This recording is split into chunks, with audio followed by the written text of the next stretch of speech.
Again? Can you hear me? Uh,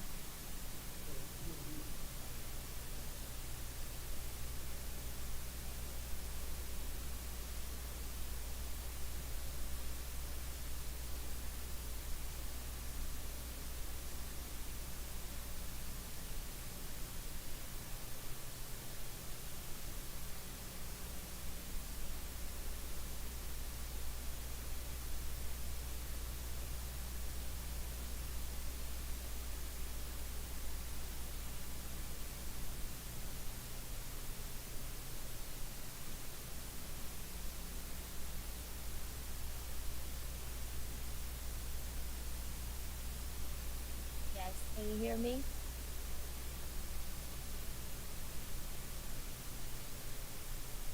You still can't hear me at all?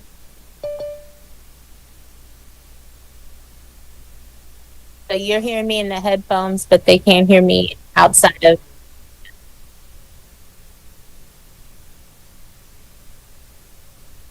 They figured it out.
Good afternoon, ladies and gentlemen. We have one board member that is caught up in traffic, so we're waiting on quorum. So we'll be with you momentarily.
Good evening. Thank you for your patience.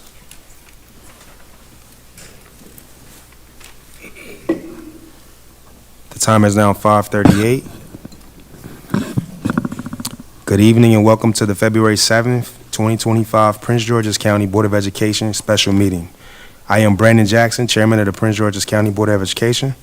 The chairman informs the public that the meeting is being interpreted live in Spanish. To hear the meeting interpreted live in Spanish, please call 508-924-5155.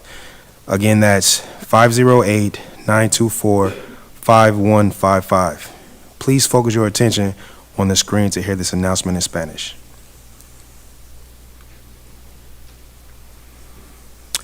For those unable to... Hay una línea telefónica simultánea disponible para las personas que desean escuchar la reunión de la Junta en español. Si desea escuchar la reunión en español, llame al 508-924-5155. For those unable to observe, the meeting is being recorded and can be accessed on the PGCPS YouTube channel for later viewing. The chairman reminds all board members to ensure that their microphones are turned on when speaking for recording purposes. Board Member Briggs, please lead us in the board prayer. O God, we pray to administer that which is just in all educational policies, being ever mindful of your guidance, steer us to action with love, wisdom, and understanding. Amen. Please rise for the Pledge of Allegiance. I pledge allegiance To the flag of the United States of America and to the republic for which it stands, one nation, under God, indivisible, with liberty and justice for all.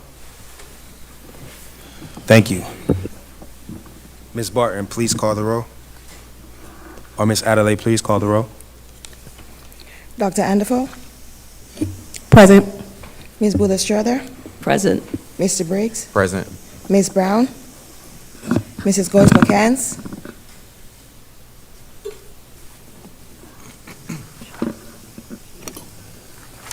Mr. Jongo. Present. Thank you. Mrs. Jongo, Present. Dr. Moss, Present. Ms. Walker, Mr. Jackson, Here. 6 in the affirmative. Thank you. We have a quorum.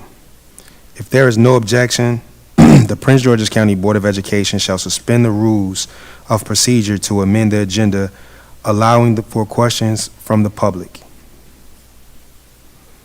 There being no objection, the rules of procedures are suspended. If there is no objection, February 7, 2025 special meeting agenda will be adopted. The chairman recognizes the registered speakers for public comment. Registered speakers have 3 minutes to make their presentation and may not relinquish any part of their speaking time. The board will recognize your comments but will not address them. Speakers may not address individuals or issue with profanity or derogatory terms. You will be warned once. If you continue, your comments will be muted and you may be removed from the meeting. Speakers are encouraged to use titles rather than names. For example, chair, board member, superintendent, principal, etc. There is one live public commenter tonight. Our first speaker is Ms. Nakia Cummings. Individual, Timothy and Devin Cummings.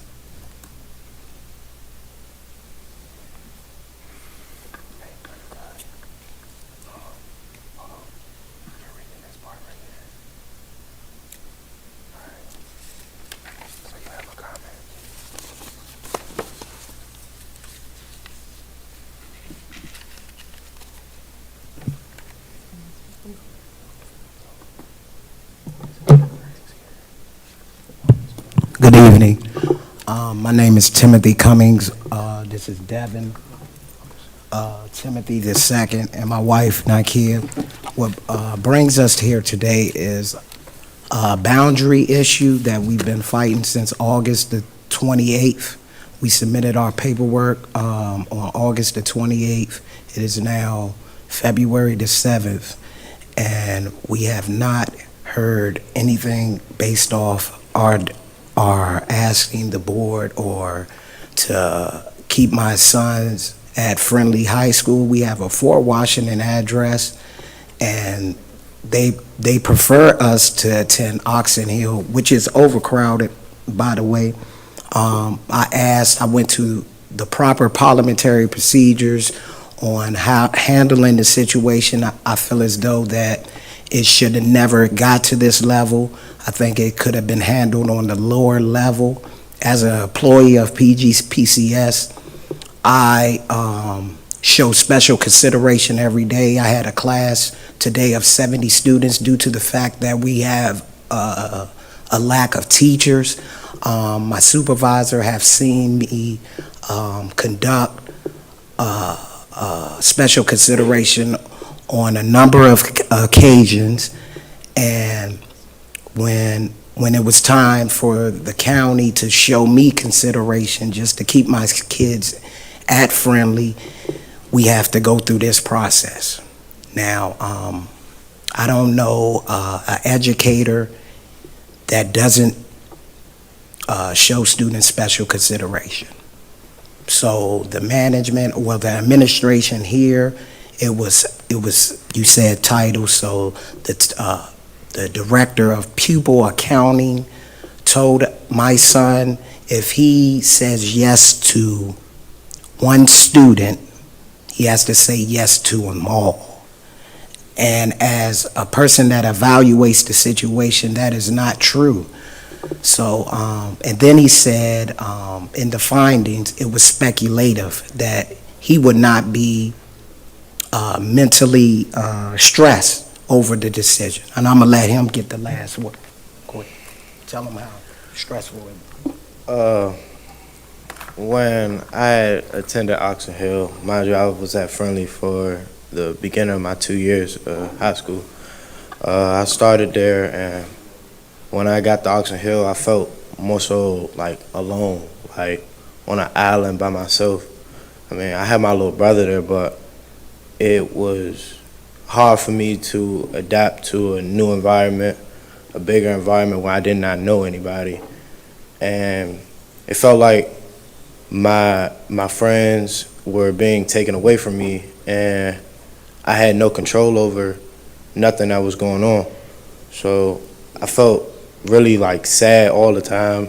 I didn't have really it wasn't nothing to really smile about for me, because the things that I held dear to my heart was taken away from me, and I had no control over it. Thank you. Thank you so much.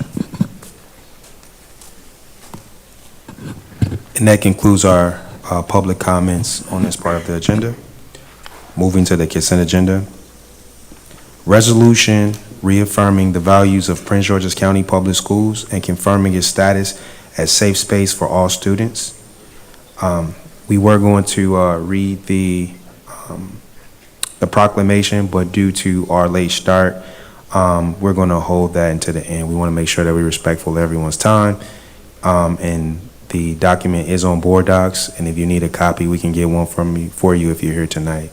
Hopefully we can we can read it before the end of the night. But is there any discussion regarding the proclamation?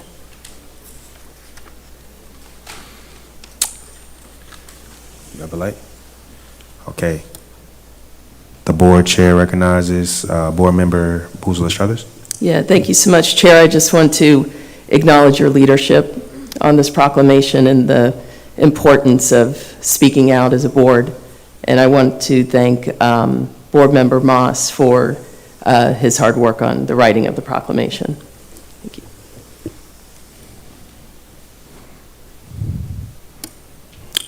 Is that board member Moss? Is that Dr. Moss? Okay.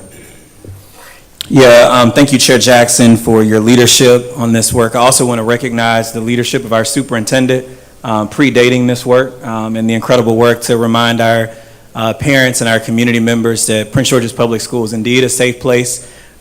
This is a really remarkable day for our district to simply reaffirm what we've already said in our equity policy. So I appreciate your leadership on that. I have deep convictions about this. As someone who's a man of the cloth. Leviticus reminds me that you've got to treat those who didn't grow up in this place as you would folks who actually did grow up in this place. So I'm so excited about the board's leadership here, and I want to thank our chairman for his decisive leadership in making sure we share with our students that they're safe. Thank you, Board Member Moss. Does that conclude all the questions for tonight? All righty. Thank you. Yeah, I definitely want to echo my colleagues' sentiments. This is, we are a county of many diverse people, nationalities, ethnicities, wisdom traditions, and so on and so forth. And I think that this was a great opportunity to stand in solidarity with our immigrant communities. We understand the sensitivity of this subject. We want to do something to affirm the constitutional rights that we already have in this county. So thank you so much. So without further ado, we will take the vote. Ms. Barton, please call the roll.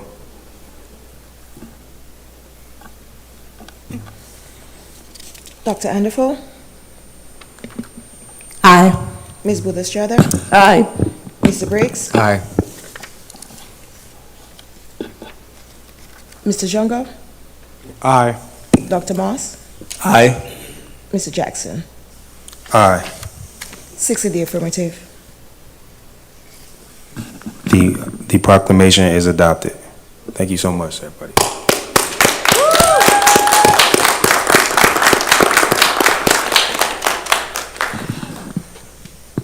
Now we're going to move to the presentations. And so what we wanted to do today, since we suspended the rules, we wanted to make sure that we provide our communities with information to arm them and educate them about, the situation, and make sure we can just be educated in what's going on as we experience these turbulent times. So the chairman will recognize participants for the questions. For individuals and persons, you can sign up to speak. The questions, sign-up sheet is at the back of the room. For those online, you can submit questions through the online form using the websites displayed on the screen. Your questions will be read out loud. So our first speaker today is Dr. Donna Christie from PGCEA. She's going to speak on rights of our members. Thank you. Thank you. Welcome, everyone. Thank you for being here today and for your commitment to ensuring our schools are safe spaces for all students. My name is Dr. Donna Christie, and I am the president of PGCEA. Today, I will share essential information regarding educators' legal rights and responsibilities in relation to immigration enforcement, as well as our role in supporting our immigrant students.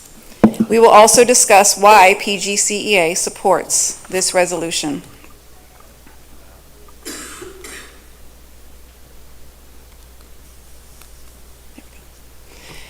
First, immigration issues may seem complex, but some truths are undeniable. Every child in the United States, regardless of their immigration status, has a constitutional right to a K-12 education. This is not up for debate. Schools should be places of learning, not fear. Yet today, families are being torn apart and students are left anxious about their futures. That is unacceptable. We as educators stand united in our commitment to support and protect all students. That means providing the resources, staffing, and programs necessary to ensure that students new to this country can thrive, not just survive. It also means ensuring that families remain whole, that our schools serve as safe, welcoming spaces where students feel secure enough to focus on learning and growing. Let's be clear. The attacks on immigrant communities are a ruthless political strategy designed to scapegoat and dehumanize. A political ploy designed to divide us by race, language, and place of origin. But we see through it. No matter where we come from, what language we speak, how we worship, or what our immigration status is, we all share the same hopes: to work hard, to care for our families, and to build a better future for our children. Right now, too many of our children are afraid. Too many families are living in fear, and too many educators across this country are left without clear policies and protections to safeguard their students. and that must change. Now let's discuss the legal protections in place and why they are critical in safeguarding our immigrant community. The Family Educational Rights and Privacy Act, or FERPA, is a key legal safeguard that protects student privacy. Under this law, educators are prohibited from sharing any student information, including immigration status, without a court-ordered subpoena. This means that even if immigration officers come asking for details, we are legally bound to withhold that information. In addition, the Fourth Amendment of the U.S. Constitution protects all individuals from unreasonable searches and seizures, which applies to our schools. Classrooms and school buildings are not public spaces. This means that ICE agents cannot enter a school unless they have a judicial warrant, not an administrative one, but a judicial one signed by a judge. If they lack such a warrant, they must be denied entry, and that is a legal right, not interference. These laws are not abstract rules, but direct protections that shield our students from unwarranted disruptions and trauma. By understanding and enforcing these legal provisions, we create a school environment where students can focus on their education without fearing being targeted based on their immigration status. Our superintendent has provided clear guidance on what to do if ICE comes to your school. If ICE or immigration officials arrive at a school, it is critical to follow established procedures to ensure the safety and rights of our students are protected. First, do not engage or provide information. Direct officials to the principal immediately. Second, request identification details. Ask for the officer's name, badge number, and supervisor's contact information. Document their stated reason for being there. Third, request and obtain documentation. If ICE provides a subpoena, warrant, or other legal documents, take copies and forward them to the Office of General Counsel. Fourth, direct ICE officials to wait outside. They should not be allowed access to students or records until legal counsel has been consulted. Fifth, contact the Office of General Counsel immediately at 301-952-6063.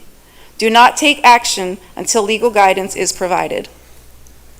Sixth, notify parents or guardians after legal counsel has been consulted. If a student is detained, request location details from ICE and inform the student's family, the superintendent's office, and the Office of General Counsel immediately. Document all interactions. Ensure school security personnel notify supervisors and keep detailed records. Finally, if an officer claims exigent circumstances and demands immediate access, comply, but report the incident to legal counsel immediately. Following these steps ensures that we protect the rights of our students while remaining compliant with the law.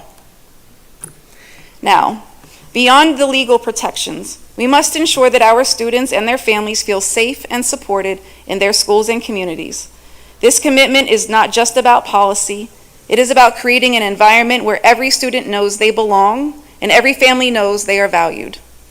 Our schools should be places where students are free to learn and grow, unburdened by fear and uncertainty.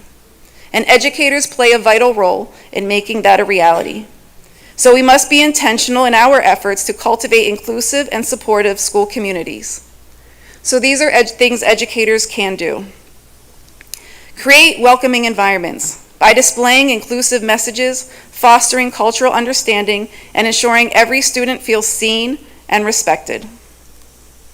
Advocate for necessary resources, such as bilingual staff, translated materials, and culturally responsive teaching strategies that meet the unique needs of our immigrant students. Provide guidance on legal rights by directing families to trusted legal aid organizations, ensuring they have access to accurate information and protections. Empower students through leadership opportunities by supporting clubs and student-led initiatives celebrating diversity, equity, and inclusion. Strengthen family-school partnerships by engaging with families in culturally responsive ways, providing multilingual communication, and ensuring families understand their rights and available support. And offer emotional and mental health support by collaborating with our school counselors, school psychologists, and other mental health professionals to address the unique challenges faced by immigrant students. And champion policies that uphold school safety by advocating for stronger district, state, and federal protections to ensure immigrant students are safeguarded. Our duty as educators is not just to teach academics, but to uphold the dignity and humanity of every student in our classrooms. By actively supporting our immigrant students and their families, we reaffirm our shared commitment to justice, equity, and education for all. So why is PGCA supporting this resolution? Well, the short answer is it's the right thing to do. But of course, I have a longer answer too. It upholds our core values of inclusion, equity, and justice. This resolution is not just a statement, but a commitment to action and protection for all students, regardless of their immigration status. It provides a clear directive that PGCPS will not cooperate with immigration enforcement beyond what is legally required. Schools should be a place of education and not fear. It reaffirms students' First Amendment rights and clarifies that harassment and discrimination based on immigration status, race, language, or identity characteristics will not be tolerated. It strengthens collaboration with union partners, immigration advocates, and community organizations to ensure educators, students, and families have the necessary resources and protections.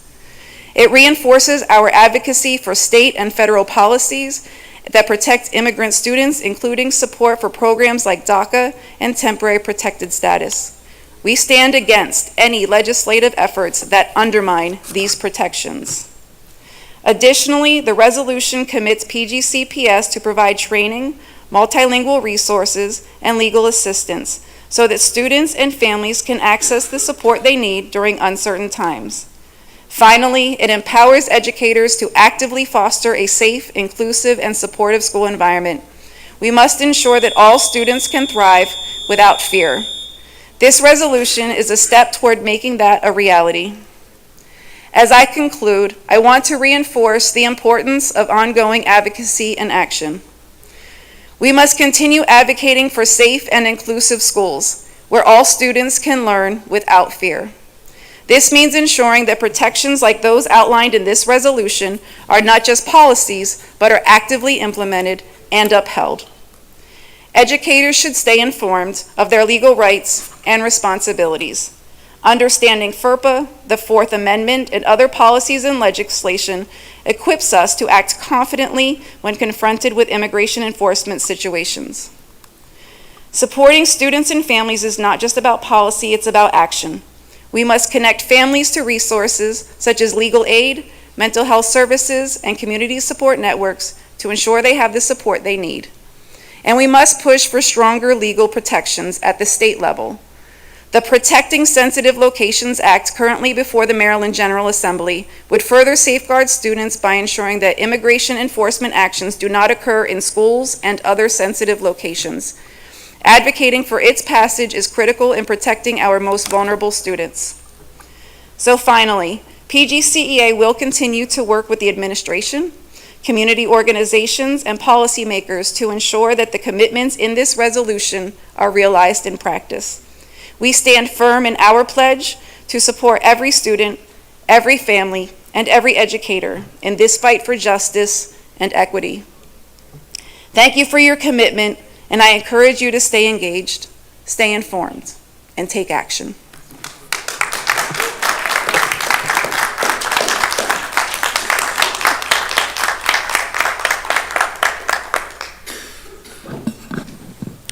Thank you so much, Dr. Donna Christie. Next, the chairman recognizes Ms. Shannon Wilk for the Central American Solidarity Association, also known as CASA, Know Your Rights presentation. Thank you. Thank you so much. Good evening. My name is Shannon Wilk de Benitez, and I am the Director of Education at CASA. Before I begin, I want to thank the Superintendent, thank the Board of Education, thank PGC EA from the bottom of my heart, from our staff, from our membership, for your leadership in protecting our immigrant youth and their families at this critical time. As was referenced, right, this is just a reaffirmation of the commitment that already exists in Prince George's County, and again, we are so deeply grateful for that commitment. So for those who are not familiar with CASA, wanted to start by saying that with over 1,300 lifetime members from across 46 U.S. states, CASA is a national powerhouse organization building power and improving the quality of life in working-class Black, Latina, Afro-descendant, Indigenous, and immigrant communities. CASA creates change with its power-building model, blending human services, community organizing, and advocacy in order to serve the full spectrum of the needs, dreams, and aspirations of our members. We envision a future where we stand in our own power and our families live free of discrimination and fear. As you can see, by those who are with me today, our advocacy is not only for, but it is led by our CASA membership. So for those of you who are not very familiar with CASA, please visit our website at www.wearecasa.org. And when you go there, you will receive, you'll find a lot of information about our campaigns and about our services, but very importantly, information pertaining to know your rights and how to act if you are confronted by ICE. So up here now you can see this is CASA's hotline. If you do see ICE or ICE attempts to interact with you, please call this number. What I'm going to do right now is go over some very important fundamental realities about what it means to live in the United States and the rights that everybody has. But this is very much an abbreviated presentation. Again, I strongly encourage you to visit our website where you can find our complete manual on Know Your Rights, and you can also contact CASA so that we can visit your communities to share this information with those in need of it. So as I have already stated, right, it is very important to understand that everyone in the United States has certain fundamental rights. These rights do not change depending on your immigration status. These are rights that we all have. So two very important rights to remember are those related to our Fifth Amendment and to the Fourth Amendment. So with the Fifth Amendment, we all have the right to remain silent, right? If you are encountered by ICE, do not say anything. It is your right to remain silent, right? On occasions, ICE will attempt to be friendly. On other occasions, they will attempt to intimidate. But at the end of the day, whatever information you are providing in that moment will ultimately be used to build a case against you. So it is very important, no matter how the interaction goes, to always remain silent. Also, make sure you do not sign anything without first speaking to an attorney, right? Just as verbally you don't want to communicate, you don't want to communicate in writing, right? It is very important to remain silent and have whatever documentation they're asking you to sign to instead be first reviewed by an attorney. Right, on the CASA website, if you go to our Know Your Rights manual, you will find a copy of what we call our red cards. Right, on there, it has simple language. You can show that to the ICE agent to affirm that you are exercising your right to remain silent. All right, so going to number 2 here, your Fourth Amendment right. This is what protects all of us against unreasonable search and seizure in your home. So the only time in which ICE is permitted to enter your home is if they have a judicial warrant. So as was already stated, right, this is not an administrative warrant. This needs to be a judicial warrant. It is very important that it is signed by a judge. You do not have to open your door unless you see that there is a warrant signed by a judge, right? Think about warrants, any type of legal documents. They're going to have a lot of information on there and can be tricky to read, right? The important thing for community members is to learn that word judge, right? That's the one word you really need. It's critical to find the word judge, right? And not to let people enter your home unless you see that signature with a judge's name next to it, right? You can ask the ICE agent to put the warrant under the door or hold it up to a window, but you should not open the door to read that warrant, right? Because then you are giving consent for them to enter into your home, right? As showed before, there is an ICE hotline, right? If you are in this situation, you can call that number, and in real time, right, you can send a picture of the document that is being shown and get advice as to whether or not you should open the door, right? Also important to remember, the warrant will have the full, complete name of the individual that ICE is looking for, as well as their address. So if any of this information is not accurate, right, the address is wrong, the name is wrong, again, right, that's not a valid warrant signed by a judge for the person that ICE is attempting to interact with. Right, and always, again, right to remain silent. This continues if you are in a public space and approached by ICE, right? You have the right to remain silent, and you can ask if you are free to go. If you are told that you are free to go, walk away calmly, right? If you're in a situation like this, understandably, you're going to be nervous, right? And there's the temptation to get out of there fast. But make sure you're not walking quickly, running quickly, anything to make your behavior be perceived as suspicious. Instead, ask if you are able to leave, if you're free to go, and then calmly walk away. And again, do not sign anything unless you have had it reviewed by an attorney. Very important to keep in mind for any interaction, right? Never provide false information, never provide false or fake documents, and never provide any documents that belong to another person. Instead, right, practice your right to remain silent and seek legal support. Thank you.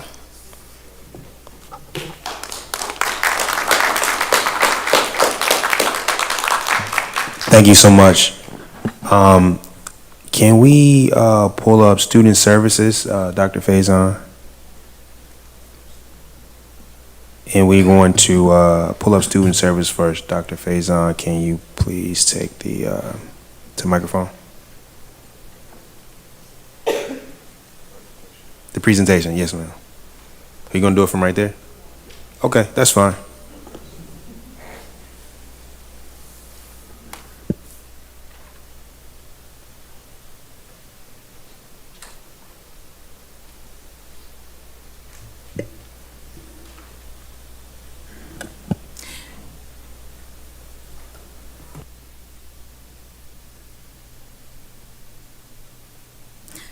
All right.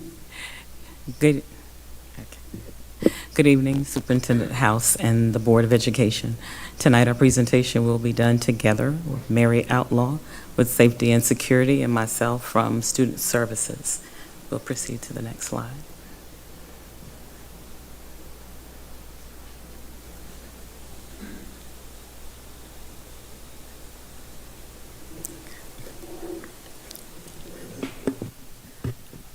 Good evening. My name is Mary Outlaw. Thank you for affording us the opportunity to address this important aspect. Back to the first slide. On behalf of my director, Gary Cunningham, the Office of School Safety and Security was able to make contact with the director of the Immigration's Custom and Enforcement Field Office, otherwise known as ICE. At this time, the director has shared with our director that their focus is on serving warrants for crimes of violence, for locating active gang members, and for those individuals accused of drug trafficking. Anyone that ICE is targeting, quote unquote, at this time are individuals with open criminal warrants. Additionally, ICE wanted to share that they are practicing what they call targeted enforcement of criminal warrants and criminal warrants only. They have indicated that currently it is not their intention to show up to schools and to conduct any kind of random sweeps within our schools of our students. On this slide, as you can see, we have our procedures for visitors on campus, and this regards ICE.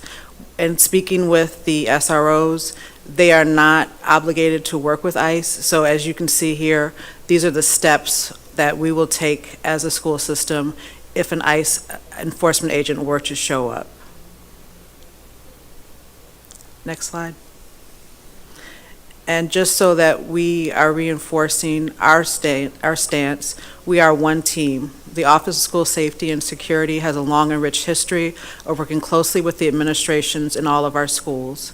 We are in lockstep with the principals, assistant principals, and administrators in all things, and we will continue to work in partnership with our administrators with regard to any possible visits in the future from ICE and any other concerns that our schools may face. Thank you. And along the protocols that Mary described, I also want to provide some of the resources that we have provided to our administrators, to students, and to our families. And so I sit on behalf of an interdisciplinary team. Many offices came together in November to begin to talk about the concerns and the needs of our students and our families. This interdisciplinary team basically began providing training, pulled together information, developed a Google website for our administrators, and then talked about how we could support our students and our families, and especially their mental health concerns. Our support for our administrators. So in addition to our superintendent's message, we also provided a memorandum to our principals that provided the link to the Google site. It also provided protocols. It also provided mental health resources that our principals could use and ensure their students had knowledge of. It also talked about the rights of parents. So we began level setting across the county what our administrators and our school community as a whole needed to know. In addition, we continue to provide ongoing support to principals. At their next upcoming principals meeting, they will receive additional training on the rights of families, how to actually implement the protocol, and we also will engage them around any additional questions that they may have in supporting their students and their families. You should know that we have school counselors, our school psychologists, and our mental health clinicians who provide both clinical and non-clinical support to our students.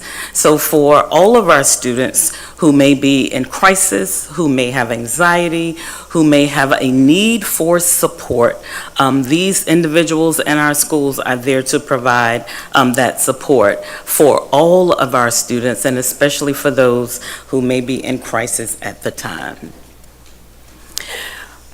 Our Hazel Health telehealth therapy allows us to provide services to students who may not want to enter a school counselor's office during the day.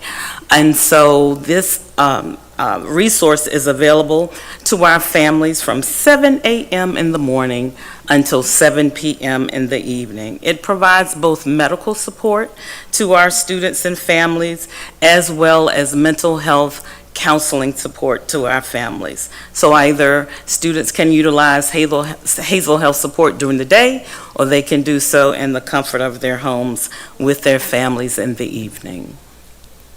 It's also important to know that we have provided in print 988 to our families. It is the National Suicide Crisis Line, as well as other resources for those students who are in crisis immediately. immediately.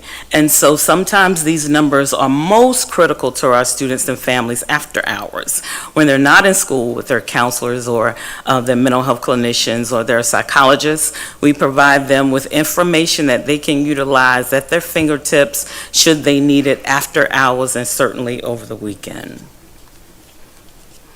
This document, when you click the link, it provides a list of mental health supports as well as social emotional tools. So it really is our goal to ensure that our culture and climate of our schools remain as normal as possible, healthy as possible, and that students are knowing how to help seek, they're knowing how to cope, and they're knowing how to build those character skills in order to have a healthy, safe school environment.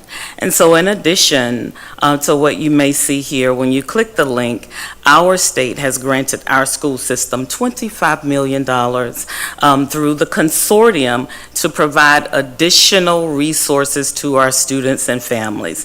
And so we still rely on those in the building and those community wraparound organizations who either push into our schools to provide mental health support, or we refer those students and families in need to those resources.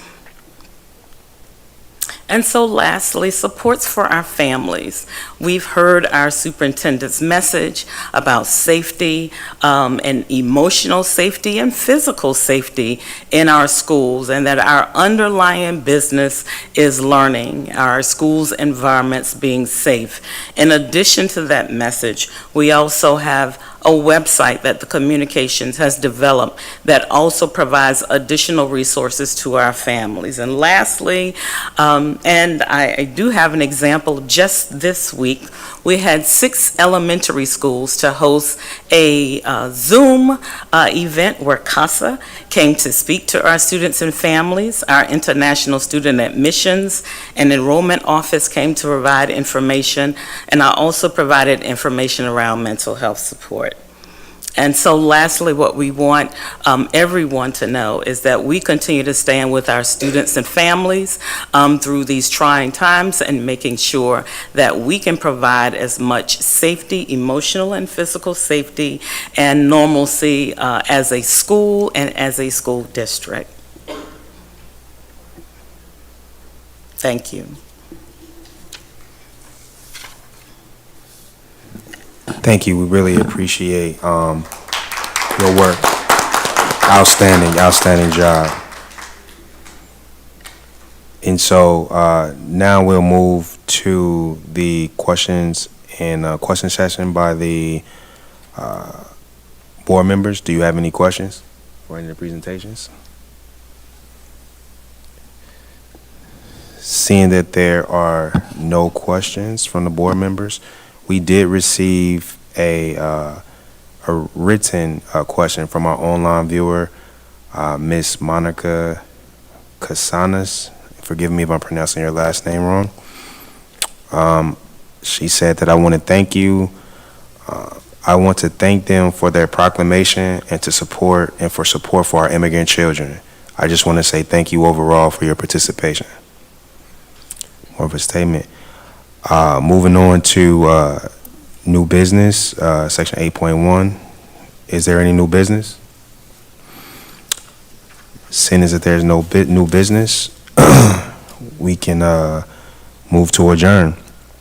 We want to thank you all for joining us for tonight's meeting. To our online viewers, thank you for. We skipped it. Yep. Sorry, we want to thank you all for joining us tonight's meeting. To our online viewers, thank you for watching. There being no further business, the time is now 6:22, and the February 7, 2025 special Prince George's County Board of Education meeting is adjourned. Good night. Thank you all.